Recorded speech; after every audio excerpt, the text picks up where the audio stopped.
हिंदी की सीरीज में पूरी वीडियो के अंदर आपका जो व्याकरण है वो सब कुछ देंगे।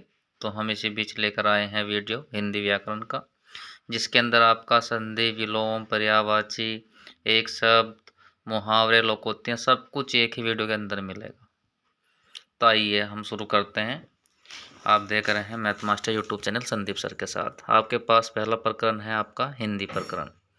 तो हिंदी का आपका अगर बात करें तो हिंदी आपके पास 3 तरह के भेद होते हैं: स्वर संधि, व्यंजन संधि और विसर्ग संधि। हम डिटेल और इम्पोर्टेंट टॉपिक से ही क्वेश्चन लेंगे यहाँ पर। इतना टाइम हमारे पास नहीं है कि हम डिटेल में जाएं और सब कुछ पढ़ें। तो इम्पोर्टेंट जो भी क्वेश्चन होंगे हम उन्हें डिस्कशन करेंगे इस वीडियो के अंदर। आइए देखते हैं कि आगे संधि में हमारे पास क्या है। स्वर संधि की बात करें तो स्वर संधि के हमारे पास कितने भेद होते हैं? तो स्वर संधि के हमारे पास 5 भेद होते हैं: दीर्घ स्वर संधि, गुण और यण, वृद्धि और अयादि। इनके डिटेल के साथ साथ मैं आपको उनकी कुछ शॉर्ट फॉर्म भी बताऊंगा, जिससे आपको यह वीडियो बड़ी हेल्पफुल होगी आने वाली हिंदी के एग्ज़ाम में। UP triple S C PET का एग्ज़ाम है, उसमें आप अच्छे से मार्क्स कर पाओगे। आइए जैसा कि पहला टॉपिक हमारा है दीर्घ संधि का। दीर्घ संधि में बात करते हैं हम कि आपके पास जो दीर्घ संधि है, दीर्घ संधि में सबसे पहले चेक करेंगे हमारा किसका नियम क्या होता है। आपको सबको मालूम होगा कि इसमें आ मिलकर आ और ई मिलकर बड़ी ई, ऊ मिलकर बड़ा ऊ और बड़ा मिलकर आ ही बनाते हैं। तो इन सब के मेल से जो भी चीज़ें बनती हैं, इन सब के मेल से जो भी चीज़ें बनती हैं वही हमारी दीर्घ संधि के अंदर आती हैं। पर इतना कुछ हम याद नहीं रख सकते हैं। पर आइए मैं कुछ इनके उदाहरण से आपको समझाता हूँ कि ये है क्या। देखिए सबसे पहले आप उदाहरण देखेंगे कार्य प्लस आल्य, ये बन जाएगा कार्यालय। तो आपको मैं एक इसका शॉर्ट फॉर्म बताता हूँ कि आप इसका जो उच्चारण करेंगे, उच्चारण के थ्रू ही आप बता देंगे कि ये कौन सी संधि है। तो जैसे हम कार्यालय को उच्चारण कर रहे हैं तो आ का इसमें उच्चारण हो रहा है, तो यह है कार्यालय आ, तो आया है तो हमारी दीर्घ संधि। अब दूसरा आप देखेंगे, जैसे कुछ और इसमें लेंगे, जैसे Himadri, him plus Adraee, him plus Adraee, Himadri, तो उसमें भी आ का आया है। अब जैसे मंजूसा, मंजूसा पर आ जाइएगा, मंजू प्लस ऊषा, मंजूसा, मंजूसा यानी कि बड़े ऊ की मात्रा आपका निकल कर सामने आ रही है। फिर आगे बात करते हैं सिंदूर में, इम्पोर्टेंट बता रहा हूँ मैं, जो ज़्यादातर एग्जाम्स के अंदर हमें देखने को मिलता है। सिंधु प्लस उर्मी, सिंधूर्मी, ये बड़ी ऊ की मात्रा है। और आगे चलते हैं, मोस्ट इम्पोर्टेंट में आता है रवि प्लस इंद्र, रविंद्र, ई की मात्रा है, री की मात्रा है। तो आप देखेंगे तो ज़्यादातर इसमें और आपका जो गुण संधि है उसमें एक ही मात्राएं पड़ती हैं, आगे हम डिस्कशन करेंगे, और इसमें एक ही मात्रा है। तो आइए रविंद्र हो गया हमारा। आगे नीचे देखते हैं आपका कविंद्र, कवि प्लस इंद्र, कविंद्र, और मधु प्लस उलिका, मधुलिका, ये सब जो है इसी के अंदर है। बहुत ज़्यादा आता है भानु प्लस उदय, भानुदय, ठीक है। तो उसमें दिया हुआ भी है कि आपका यदि शब्द के मध्य में बड़ा आ ई ऊ की मात्रा दिखाई दे तो वहाँ दीर्घ संधि होती है। ये हमारा क्लियर हो चुका है दीर्घ संधि। आइए नेक्स्ट चलते हैं गुण संधि के ऊपर। गुण संधि में हमारे पास क्या है देखिएगा ज़रा। गुण संधि ये कहती है कि यहाँ एक ही मात्रा आएगी। अब डिटेल में हम पढ़ेंगे तो काफ़ी, इतना हमारे पास टाइम नहीं है कि आ और ई को मिलाएं और तब हम बताएं कि ई की मात्रा और ए की मात्रा ये सब होता है। तो मैं आपको शॉर्ट फॉर्म बता देता हूँ कि जहाँ पर आपका ए की मात्रा आ जाए और ओ की मात्रा आ जाए, वहाँ पर आपका क्या होता है दीर्घ संधि, ये गुण संधि होती है, सॉरी, ओ की मात्रा और ए की मात्रा। जैसे कि देखिएगा, आप इसको चरण से ही इसको सोल्व कर लेंगे। जैसे आपका है महेंद्र, ठीक है, महा जमा इंद्र, तो क्या है महेंद्र, ए की मात्रा है। राका प्लस ईस राकेश, गण प्लस ईस गणेश, सुर प्लस ईस सुरेश, देव प्लस इंद्र देवेंद्र। ये सारे जो आपको एग्जाम्पल दिए गए हैं ये यहाँ पर रिपीट हुए हैं कई कई बार। ठीक है, तो ये गुण संधि का आपके पास जो है एग्जाम्पल है, आप इसे नोट भी कर सकते हैं। जहाँ पर ए और ओ की मात्रा आएगी वहाँ पर आपका गुण संधि होगी। देखिए इम्पोर्टेंट में इसमें क्या है, एक और इम्पोर्टेंट में अगर बात करूँ मैं इसको, तो यहाँ पर सूर्य प्लस उदय दिख रहा है आपको, सूर्य प्लस उदय, तो ये होता है सूर्योदय। क्या होता है, सूर्योदय। तो ये भी आपका गुण संधि में आएगा। आइए नेक्स्ट चलते हैं। आपका एक आपका गुण संधि में होता है अर, आ प्लस रीरी, तो उसे बोलते हैं अर। ठीक है, तो उसके भी कुछ एग्जाम्पल आते हैं आपका, जैसे आपके पास है सप्त प्लस ऋषि सप्तऋषि, महा प्लस ऋषि महर्षि, और देव प्लस ऋषि देवर्षि। ज़्यादातर ये जो क्वेश्चन हैं ये आए हैं, रिपीट होते हैं एग्ज़ाम के अंदर। ठीक है, तो आप इन्हें ज़रा ध्यान से देखें, उसके बाद हम बात करेंगे नेक्स्ट वृद्धि संधि की। आइएगा, वृद्धि संधि में आपके पास क्या है, इसमें आप मैं एक शॉर्ट फॉर्म बताता हूँ, आप इसमें ध्यान नहीं रख पाएंगे कि ए और आ कहाँ कहाँ कैसे क्या होता है। इसमें आप सिर्फ इतना ध्यान रखें कि जहाँ भी आपको डबल मात्राएं मिल जाएं, ठीक है, ये 99% आपका फॉर्मूला काम करेगा हिंदी के अंदर वृद्धि संधि में। जहाँ भी आपको डबल मात्राएं मिल जाएं तो वहाँ पर आपकी वृद्धि संधि होगी। आइए चेक कर लेते हैं। जैसे आपका एग्जाम्पल लेते हैं हम, तथा जमा एव, तो ये होगा तथेव। क्या होगा, तथेव। सदा जमा एव, ये हो गया सदैव। डबल मात्राएं आ रही हैं, और ये इम्पोर्टेंट में है वेरी, एक एक, तो एक प्लस एक एक एक, बहुत ज़्यादा आता है। ठीक है, बाकी आपका डबल मात्राएं हैं, वन प्लस औषधि वनौषधि हो गया, और आपका परम प्लस औषधि परमौषधि हो गया, जल प्लस ओक जलोक हो गया। ठीक है, ये सब चीज़ आपके वृद्धि संधि के अंदर आते हैं। तो आई होप कि आपको ये सब कुछ आसानी से समझ आ रहा होगा। आइए आगे चलते हैं, नेक्स्ट में हमारे पास और क्या है।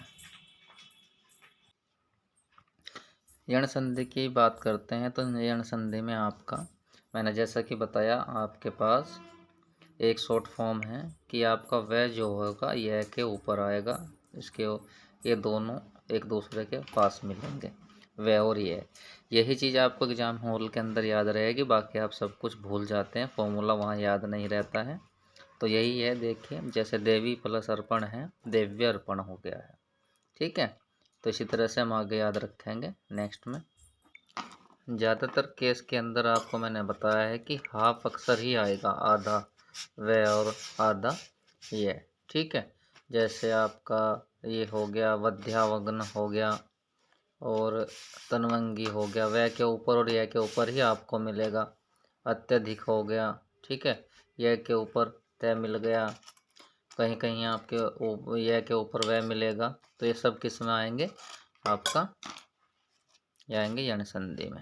आइए आगे चलते हैं, बात करते हैं अयादी संधि की। अयादी संधि में भी आपको ट्रिक से ही काम करना पड़ेगा। इतना समय आपके पास नहीं है कि आप इसके सब फॉर्मूले याद रखेंगे कि क्या यहाँ से बढ़कर क्या फॉर्मूले याद करें, तब जाकर आप कोई क्वेश्चन करें। ठीक है, मैं आपको एक शॉर्ट ट्रिक बताता हूँ कि इसमें आपका जितना भी अयादी संधि होगी इसमें आपकी मात्रा नहीं आएंगी, ये बिना मात्रा की संधि होती है। आइए देखते हैं कैसे।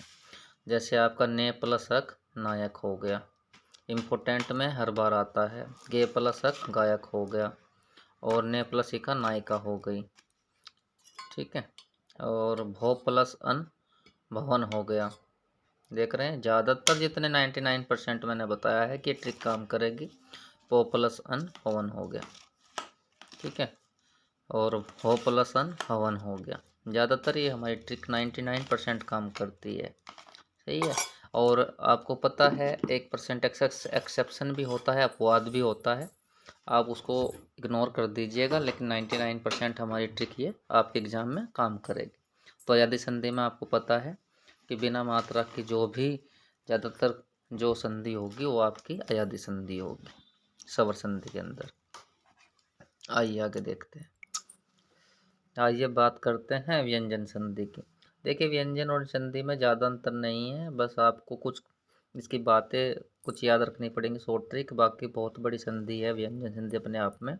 बस आपको इतना याद रखना है कि वहाँ व के य के ऊपर व और त ये आ रहे थे, लेकिन यहाँ है कि यहाँ आपका इसमें त के नीचे हलंत देखने को मिलेगा आपको। जैसे तय हुआ, ये न हुआ, हलंत। तो आपको ज़्यादातर क्वेश्चन जितने भी आपके पास ये संधि आएंगी इनके पास हलंत मिलेगा। और दूसरा, संधि के बीच में आधा अक्षर, क्या आधा अक्षर जरूर मिलेगा, आधा अक्षर जरूर मिलेगा। ये आपकी ट्रिक 99% काम करेगी। ठीक है, आइए देखते हैं। जैसे आनंद हो गया आपका, जैसे आनंद हो गया, सदानंद हो गया आपका, ठीक है। और ये उद्विन हो गया, आच्छादन हो गया, वागजल हो गया। तो ज़्यादातर ट्रिक आपकी ऐसी हैं जिनमें आपको आधा अक्षर मिलेगा। ये आपको ट्रिक से मैं करा रहा हूँ। आइए आगे चल।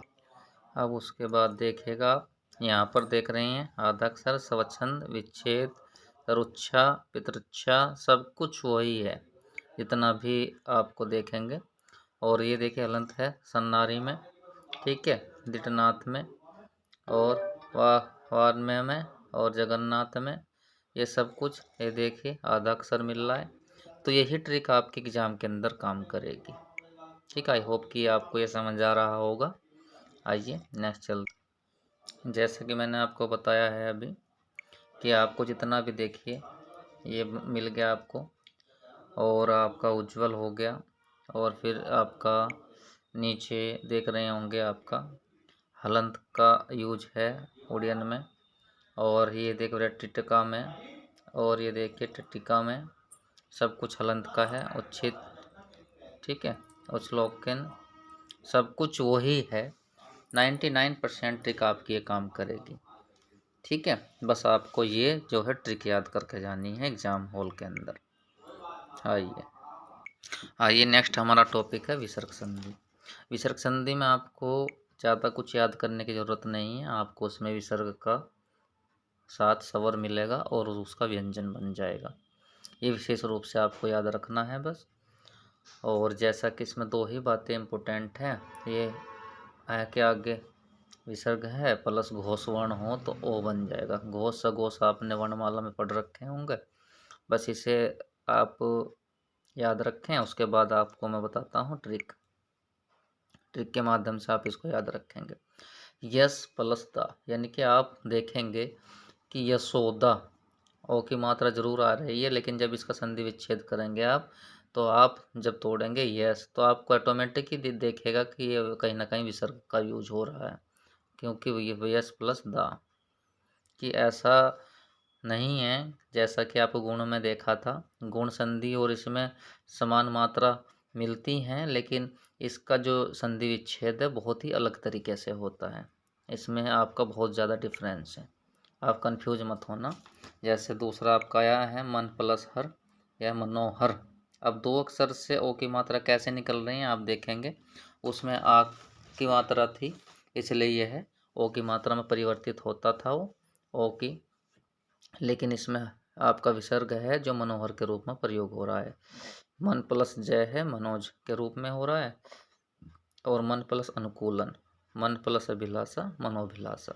ये ओ की मात्रा निकल कर आई है। क्या ये घोष वर्ण के साथ ओ की मात्रा निकल कर आई है जितने भी हैं। उसके बाद आपको एक ट्रिक याद रखनी है, आपका जो है ये श, ये ज़्यादातर आपके संधि विच्छेद के बीच में आएगा। ठीक है, आइए देखते हैं। जैसा कि आपके पास दूसरा ट्रिक है ये, जैसे आपका आ गया निश्चल। देखिए नी प्लस चल यानी कि निश्चल, जो विसर्ग है आपका स में परिवर्तित हो गया, नि प्लस छल निश्छल, और दु प्लस चरित्र दुश्चरित्र। ठीक है, नि प्लस शक निशक, और नि प्लस शशांक निशांक। ठीक है, तो ये सब चीज़ आपकी ट्रिक है जिससे कि आप एग्ज़ाम के अंदर आप एग्ज़ाम को कवर कर लेंगे। तो आई होप संधि का आपको टॉपिक बड़े अच्छे से अच्छे से समझ आया होगा। और अब हम आगे देखते हैं आपका नया टॉपिक। आइए, हमारा नेक्स्ट टॉपिक है लिंग। तो लिंग में आपका शाब्दिक अर्थ पता ही है आपको कि लिंग कितने प्रकार के होते हैं, पुरुष लिंग और स्त्रीलिंग।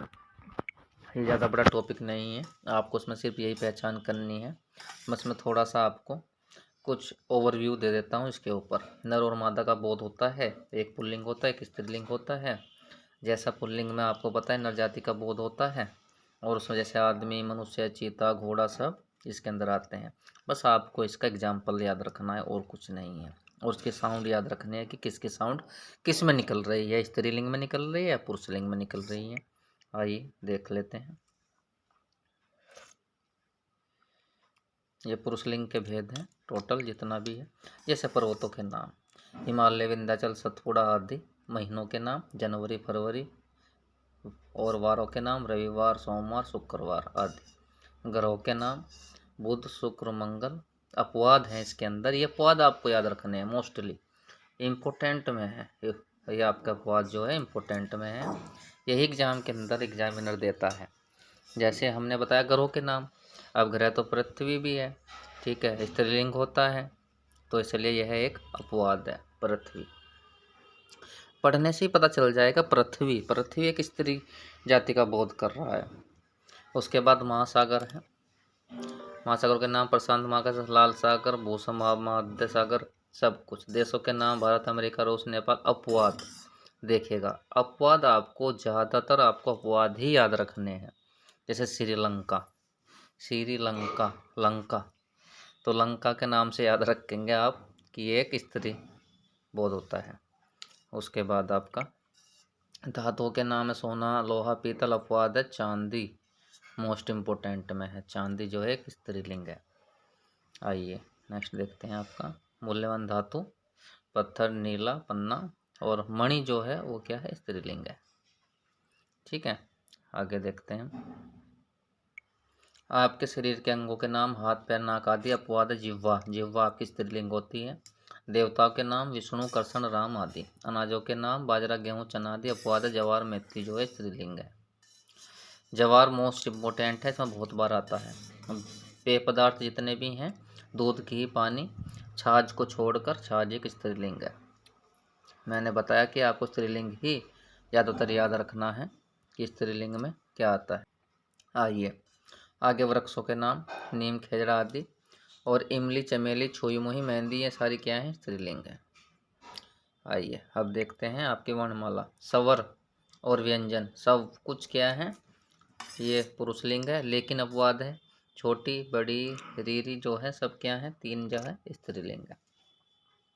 समय, दिन, रात, प्रातः सब कुछ क्या है, पुरुषलिंग है, लेकिन अपवाद क्या है इसके अंदर, आपका संध्या जो है स्त्रीलिंग है। ठीक है, तो इसी तरह से आप जो है इनको तैयार कर सकते हैं। उसके बाद आपको देखें कि आपका जो है इसके अंदर प्रत्यय लगाकर बनने वाले शब्दों में भी पुल्लिंग होता है। जैसे आपा, बुढ़ापा, आओ, चढ़ाओ, आवा, पहनावा, दिखावा, सारे क्या हैं, पुरुषलिंग होते हैं। और आर, लोहार, सुनार, मानव, राघव, सौंदर्य, ये सब चीज़ क्या है, आपका पुरुषलिंग है। तो आपको विशेष तौर से आपको याद रखना है। अब आप कुछ स्त्रीलिंग के भेद जान लीजिएगा जिससे आपको कोई कन्फ्यूजन नहीं रहेगा। सबसे पहले आपका है तिथियों के नाम, एकादशी, दशमी, पंचमी सब स्त्रीलिंग। लिपियों के नाम, देवनागरी, गुरुमुखी, फारसी, रोमन। भाषाओं के नाम, हिंदी, उर्दू, गुजराती। बोलियों के नाम, ब्रजभाषा, अवधी, मारवाड़ी, शेखावटी। नक्षत्रों के नाम, मधा, पुष्प, रोहिणी आदि। देवियों के नाम, सब देवी जितनी भी हैं, दुर्गा, लक्ष्मी, उमा। महिलाओं के नाम सब उसमें ही आएंगे, लताओं के मान सब इसी में आएंगे। और ये मोस्ट इम्पोर्टेंट है, से याद रखना, ई और बड़ी ई से बनने वाले सभी शब्द स्त्रीलिंग में आते हैं। ठीक है, इतना आपको याद रखना है। तो आपका जो लिंग का चैप्टर है ये भी कंप्लीट हो चुका है। आइए अब हम देखते हैं नेक्स्ट। अब बात करते हैं आपका हमारा अगला चैप्टर है एक वाक्य के लिए एक शब्द, एक वाक्यांश के लिए एक शब्द। ठीक है, तो हम इसको लगभग 50 क्वेश्चन कवर करेंगे। जैसे सबसे आगे रहने वाला अगण्य, जिसका खंडन न किया जा सके अखंडनीय, जो पहले गिना जाता हो अगण्य, जिसे जाना ना जा सके अज्ञा, जो पहले जन्मा हो अग्रज इम्पोर्टेंट में है, जिसे पता ना हो अज्ञात, जो बहुत गहरा हो अगाध, जो इंद्रों द्वारा न जाना जा सके अगोचर इम्पोर्टेंट में है, मोस्ट इम्पोर्टेंट में है, पूछा जाता है कितनी बार, जिसकी गिनती न की जा सके अगणित, जिसे जीता ना जा सके अज्ञे इम्पोर्टेंट में है, जिसका कोई शत्रु न जन्मा हो अजात शत्रु इम्पोर्टेंट में है, जिसका चिंतन कैसे अचिंत्य, धरती और स्वर्ग के बीच का स्थान अंतरिक्ष, जिसे काटा ना जा सके अकाट्य, इसके बारे में कोई निश्चित ना हो अनिश्चित, आगे आने वाला आगामी, कभी बूढ़ा ना हो ये इम्पोर्टेंट में है अजर, जो खाने योग्य न हो अखाद, जो अक्षमा न किया जा सके अक्षम्य। ठीक है, और आगे देखते हैं जिसको अक्षमा न किया जा सके अक्षम्य। और आपका जो है नेक्स्ट देखेंगे जिसको काटा ये हो गया है, जो छुआ ना गया हो अछूत, और जिसका कोई निश्चित ना हो अनिश्चित, जो अपनी बात से टले नहीं अटल, जिसे आगमन की तिथि निश्चित ना हो इम्पोर्टेंट में है अतिथि, अतिथि को बोलते हैं जिसका आगमन का कोई निश्चित समय नहीं होता है, जो व्यतीत हो गया हो अतीत, कम बरसात होना अल्पवृष्टि, सीमा का अनुचित उल्लंघन अतिक्रमण, किसी बात को अत्यधिक बढ़ाकर कहना अतिशोक्ति इम्पोर्टेंट में है, जिसको कहा ना जा सके अकथनीय, अंडे से जन्म लेने वाला अंडज इम्पोर्टेंट में है, जो छूने योग्य न हो अछूत, जो अपने स्थान से अलग न किया जा सके अच्युत, पदार्थ का अत्यंत सूक्ष्म भाग परमाणु अतिथि परमाणु, और बरसात बिल्कुल न होना अनावृष्टि, इंद्रों की पहुंच से बाहर अतीन्द्रिय। ठीक है, आइए नेक्स्ट देखते हैं। आपके पास है 54 आवश्यक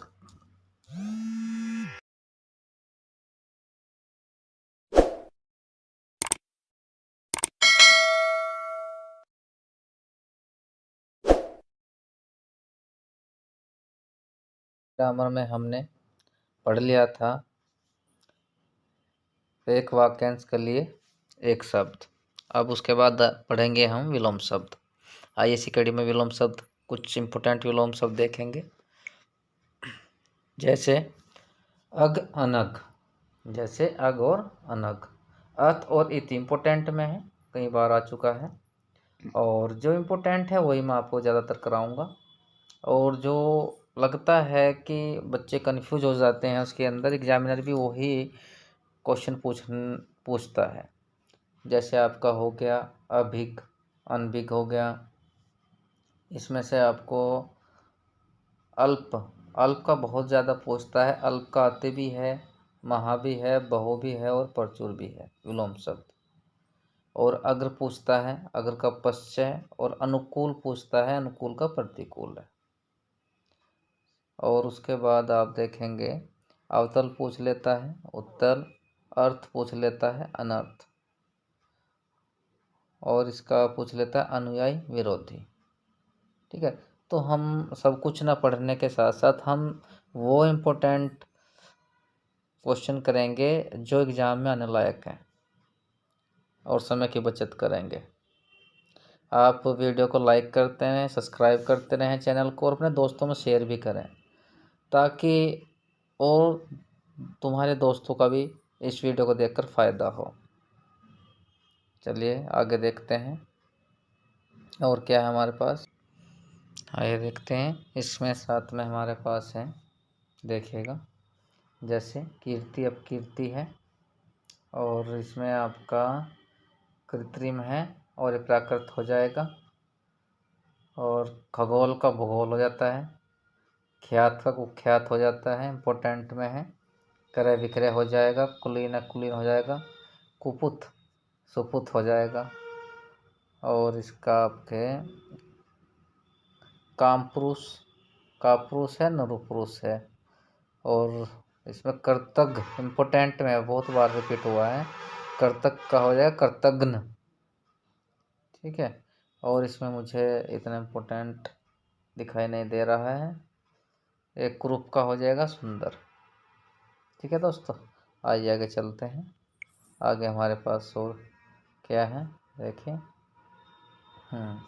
इसमें देख लेते हैं। आपका जय पराजय हो जाएगा, जटिल सरल हो जाएगा, और आपका तृष्णा वितृष्णा हो जाएगा, और छद्म व्यक्तम, जंगम स्थावर इम्पोर्टेंट में है, कई बार आया हुआ है जंगम, और ज्येष्ठ लघु, और तरुण वरद, और इसमें आपको जागृत, जवार और भाटा। बस ये ही इम्पोर्टेंट थे। तो आइए विलोम शब्द हमने कंप्लीट कर लिए हैं। उसके बाद देखते हैं कि हमारे पास अगला टॉपिक क्या है। आइए अब हम देखते हैं, आइए पर्यायवाची, जो मोस्ट इम्पोर्टेंट पर्यायवाची है उन्हीं पर हम डिस्कशन करेंगे। आपका जो दिया हुआ है अंक, अंक मोस्ट इम्पोर्टेंट है, बहुत ज़्यादा एग्ज़ाम के अंदर अंक के बारे में पूछा जाता है।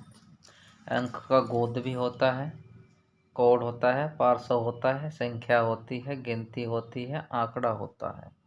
अंक का इतना कुछ होता है कि व्यक्ति कंफ्यूज आता है कि अंक मैंने है क्या। दूसरा आपका अंश भी एक ऐसा ही है।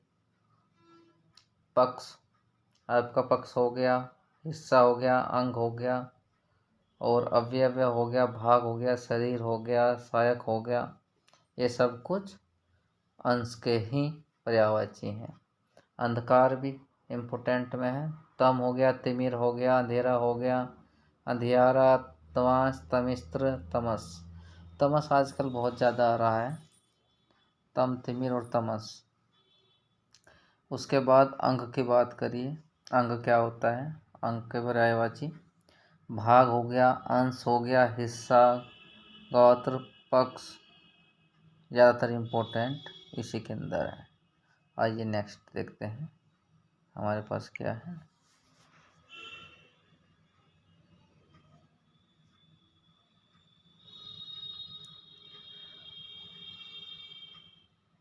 आइए देखते हैं नेक्स्ट। इसमें देखते हैं हमारे पास क्या है। आइए, जैसे आप देखें क्रोध, क्रोध का गुस्सा, रीस, अमर्ष, कोप, आक्रोश। और उसके बाद है कोयल, कोयल का भी कई बार पूछ रहा है। अब कोकिल है, काक है, काक में बच्चे गलती कर देते हैं। और आपका कलापी है, कलापी आजकल दे रहा है एग्ज़ाम के अंदर, इसे चेक करेंगे। उसके बाद आपका क्रूर है, निर्दयी, निरसन, निष्ठुर, निर्मोही, बर्बर, ये सारे क्रूर के पर्यायवाची है। आइए आगे देखते हैं क्या हमारे पास है। इसमें हमारा मोस्ट इम्पोर्टेंट में आता है, अब गंगा का भी पूछ लेता है, ये मोस्ट इम्पोर्टेंट गंगा। ठीक है, मंदाकिनी हो गई, जाह्नवी हो गई, भागीरथी, देवनदी। इसमें सबसे ज़्यादा आपका होता है जाह्नवी और भागीरथी, ये ज़्यादातर पूछा जाता है। फिर गजानन के हो गए, इसमें पूछता है लंबोदर, विनायक, और आपका मूसवाहन, मूषकवाहन, गिरजानंदन, वक्रतुंड। ज़्यादातर ये जो है आजकल दे रहा है एग्ज़ाम के अंदर। उसके बाद हो गया आपका ग्रह का हो गया, ग्रह में दे रहा है आपको आजकल गेह, निकेतन, और सदन, और आकार, ये इसके इम्पोर्टेंट हैं। वास निवास स्थल ये ज़्यादा इम्पोर्टेंट नहीं है। आइए कुछ और है, एक और रह गया आपका इसके अंदर, बस पर्यायवाची, फिर पर्यायवाची आपके समाप्त हो जाए। इसमें आपका दिया गया है नदी, नदी में इम्पोर्टेंट में आएगा सरिता, वाहिनी, तटनी, और आपका शैलजा ज़्यादातर पूछ रहा है, और आप निशा पूछ रहा है रात्रि का, तो उसका होता है विभावरी, रजनी इम्पोर्टेंट में आते हैं। तमिश्रा पूछ रहा है आजकल, और क्षपा भी पूछ रहा है। ठीक है, ये ज़्यादातर इम्पोर्टेंट है इसके अंदर। और आपका बस, तो पर्यायवाची में आपका बस इतना ही। अब आगे देखते हैं आगे हमारा कौन सा टॉपिक है। आगे हम लेंगे मुहावरे। हाँ, ये इसमें इस कड़ी में हम सबसे पहले देखते हैं लोकोक्तियाँ। लोकोक्तियाँ मुहावरे एक जैसी होती, ज़्यादा अंतर नहीं होता है। पहला है अकल बढ़िया भैंस, ये भी अच्छा है। शारीरिक बल से बौद्धिक बल अधिक अच्छा होता है। अकल का अंधा, अकल का दुश्मन होना, महामूर्ख होना। और आपका अटका बनिया दे उधार, स्वार्थी और मजबूर व्यक्ति अनचाहा कार्य भी करता है। ये भी बहुत आता है। अधजल गगरी छलकत जाए, अल्प सामर्थ्य वाला व्यक्ति अपने सामर्थ्य के सहारे बहुत कुछ ढूंढता है। और ये है अंधे पीछे कुत्ता खाए, मूर्ख की कमाई दूसरे ही खाते हैं। अंधों में कान्हा राजा इम्पोर्टेंट में है। ज्ञानियों में अल्प की बुद्धिमानता का हो माना जाना। आइए आगे देखते हैं हमारे पास क्या है। आगे हमारा है उतर गई लोई तो क्या करेगा कोई, देखेगा से देखते हैं क्या है कि उतर गई तो लोई तो क्या करेगा कोई। इसका है बेशर्म आदमी पर कोई प्रभाव नहीं डाल सकता। ऊंची दुकान फीके पकवान, प्रदर्शन तो अधिक और सर की बात कम। ऊँट किस करवट बदलता है, ये भी आपको ऐसी घटना की प्रतिक्रिया जिसका अनुमान लगाना असंभव हो। ऊँट के मुंह में जीरा, आवश्यक की तुलना में बहुत कम पूर्ति। ये लोकोक्ति मुहावरे सब बालक कर लेंगे, बस ये है कि प्रैक्टिस वाली बात है। एक अनार 100 बीमार, वस्तु की पूर्ति की तुलना में मांग अधिक। और वो तो सब मालूम है ही आपको।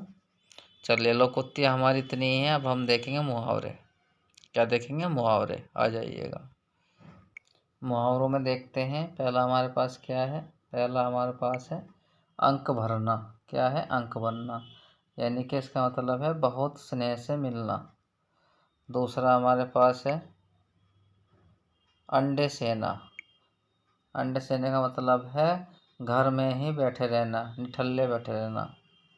अंगूठा दिखा देना, मदद करने से मना कर देना। अकल का दुश्मन मूर्ख, अकल का घोड़ा दौड़ाना, केवल काल्पनिक में रहना। आजकल ज़्यादातर चल रहा है कि व्यक्ति बैठे रहते हैं, बच्चे बैठे रहते हैं, बिना करे ही सब कुछ मिल जाए। वो सिर्फ अकल के घोड़े दौड़ा रहे हैं, केवल काल्पनिक बातें कर रहे हैं। अंगारे बोलना, क्रोध में लाल पीला होना, अगर मगर करना, बहाना बनाना। अंगारों पर पैर रखना, संकट पूर्ण कार्य करना। ये अडल्ट यानी कि जिद्दी। आगे देखते हैं हमारे पास और क्या है। यह है आंखें दिखाना। पहला है आपके पास आंखें दिखाना। आंखें दिखाना, रौब जमाना, आंखें नीची होना, शर्म से झुक जाना। आंखें फेरना, उपेक्षा करना। आंखें बिछाना, प्रेम पूर्वक स्वागत करना। आंखें लड़ाना, प्रेम करना। आंख से गिरना, किसी का विश्वास खो देना, इम्पोर्टेंट में है। आंखें बंद होना, मृत्यु हो जाना। आंखों में खून उतरना, गुस्से में लाल पीली आंखें होना। आंखों में धूल झोंकना, धोखा देना। आंखों में चर्बी छा जाना, यानी कि घमंड। कह देते हैं कि तेरे आजकल चर्बी चढ़ रही है, तो उसका मतलब है कि आपको घमंड आ रहा है। आइए कुछ और देख लेते हैं इसी से जुड़े हुए। आइए हम देखते हैं आगे क्या है हमारे पास। खाक छानना, निरर्थक भटकना, कुछ ना मिलना। खिचड़ी पकाना, गुप्त योजना बनाना। और खून पसीना एक करना, कठिन परिश्रम करना। गंगा नहाना, कोई अच्छा किंतु कठिन काम पूरा होना। गढ़ जीतना, कठिन सफलता प्राप्त करना। खून सफ़ेद होना, दया भावना रहना, इम्पोर्टेंट में है। और गले का हार है बहुत लोकप्रिय।